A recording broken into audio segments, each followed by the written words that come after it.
Been a while since I talked about COD, cause, well, I haven't played it in a while. Today was the first title update in a long time. Actually, just a bit over a month. And some of that was the holidays, but fair to say expectations were growing. So what was in this 48 gigabyte update? Well, it was smaller for consoles, but it doesn't look like there was 48 gigabytes of content in the update notes. God knows what's being worked on behind the scenes for Season 2, or you could speculate about the Battle Royale. What we actually got, for now, is the 5 extra Create a Class slots as promised. That's very convenient. You can now branch out a bit more, have some more permanent classes. Shoot the Ship is back as the Close Quarters playlist, because that thing can never stay the same for a week at a time, which is fine. I think eventually when there are more maps like Rust in that playlist, it should just stay and stop changing. But maybe when it's only 2, a rotation is good, because with Shoot the Ship, people might feel like leaving to get the one they prefer. I don't know. And finally, there's the new Crossbow that you can unlock through a challenge, but you can check it out in a private match right now, look through all the attachments. It has not only explosive bolts, but also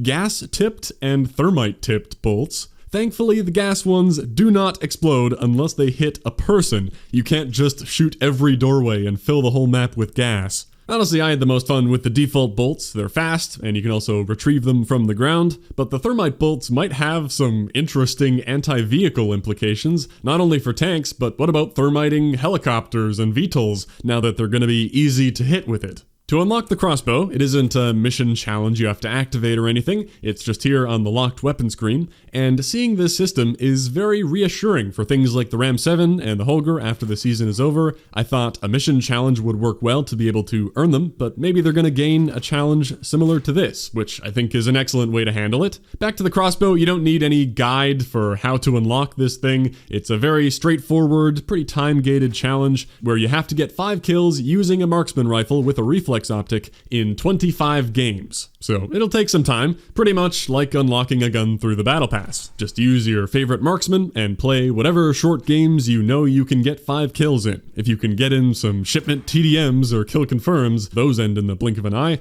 But alternatively, as I 100% expected, there is a Crossbow bundle in the shop you can buy to get a cosmetic variant of it and skip the grind. I don't really have a problem with that, because the challenge to earn it is straightforward. This is no different from what the Battle Pass guns were, where you could pay to get them faster if you really needed it right now. Aside from that, this update is just a couple gun changes and a whole lot of fixes. Some being very nice to see, like removing the player collision bug they introduced a couple updates back, and other things you can scan through for yourself. One interesting thing, they fixed the rarities of the Season 1 emblems, because they used to all be basic, and now they're correct, but the legendary one still isn't animated. So that's a bummer. Will it ever be animated? Maybe not. I didn't think animating one emblem would be much of a task when it's something people were expecting, but who knows? Okay, well, thoughts on that?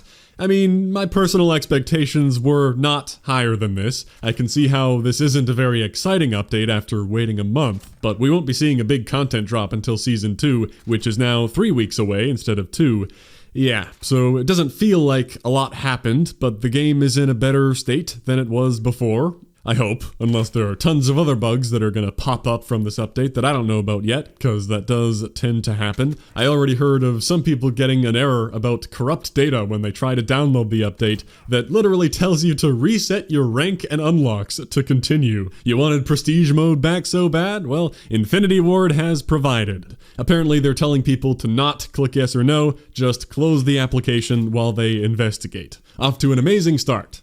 So I can talk about the other news from last week while we're here. I didn't want to make a dedicated video for it, but as I just alluded to, there was the announcement of Season 1 being extended by 1 week. My very first thought was that's a funny way to say Season 2 is delayed by a week, but then I checked the replies and saw, well, yeah, of course, that's what everyone is saying, so I figured I really didn't need to pile on. Honestly, I don't have a big problem with it. The 1 extra week is not a big deal for me, but then again, I haven't been actively playing the game very much, so I'm sure that's why I feel that way. They did add in the Crossbow challenge as a way to make up for it, give something extra to do and play around with. Assuming that wasn't planned for the end of the season regardless, who really knows. And there will be more double XP, weapon XP, and tier progression to help you finish with your Season 1 stuff if you need it. Okay, sure.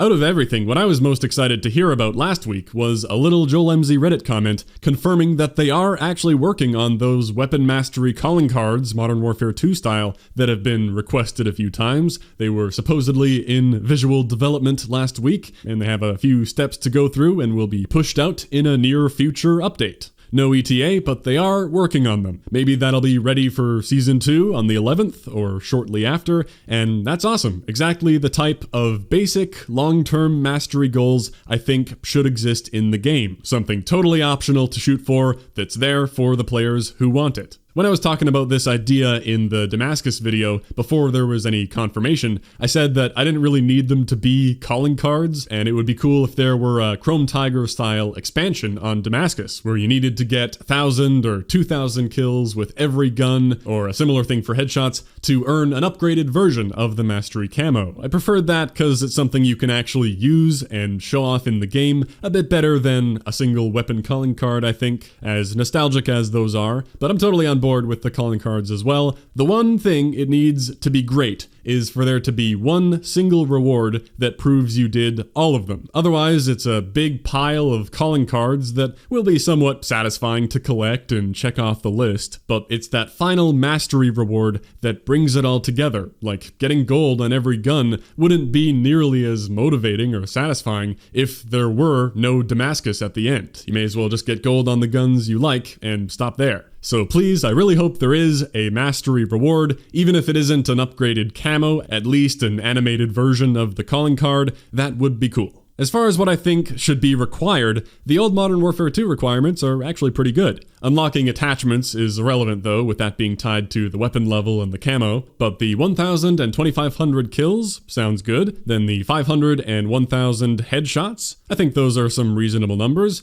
but more importantly, there are tiers. If they only had one single level that was 5,000 kills with every gun, that kind of sucks. That would mean Damascus is only like 10-15% of the way there. Almost nobody's gonna have time for that, so it's demotivating to even try. But if there are multiple levels of it, you can shoot for the first goal, then consider the next one from there, so there's something to do for everyone. Even if the end is still 5,000 kills, and I don't plan on getting there, I'm totally fine with that. I think having multiple levels is the perfect way to do it. And having it be simple kills and headshots is perfect as well. Please, no more long shots or crouching and mounting stuff, forcing you how to play. I've been there, done that. I just want to play normally now, but with a goal in mind that forces weapon variety. That's the key. And if there are headshots to get, please don't have launcher headshots. You could say make it direct impact, but then what about the Joker? Yeah, maybe you just don't have that for the launchers in Melee.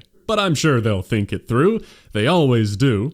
Aside from that feature coming someday, I'm also looking forward to the new gunfight tournaments they said they're working on with more unique rewards. I do think those are pretty darn fun. It'll be interesting to see what Season 2 is like and where the game goes from here. Historically, this is the time of year where the support might actually start to improve and we see more things change. Because at launch, there's a lot of putting out fires and squashing bugs. Then there's the holiday season to get through where less gets done. But now the Christmas sales are behind us, so it'd be great to see some things start to change. Not gonna get my hopes up high, but if it were ever going to happen, the coming couple months would be the time. Right now, this feels a lot like how early COD World War II felt to me, where there are the same few complaints getting spammed again and again without being addressed. SBMM, minimap, footsteps, SBMM again, non-stop. Those are the replies to everything Infinity Ward posts. For World War II, if I remember, it was stuff like slow health regen and flinch,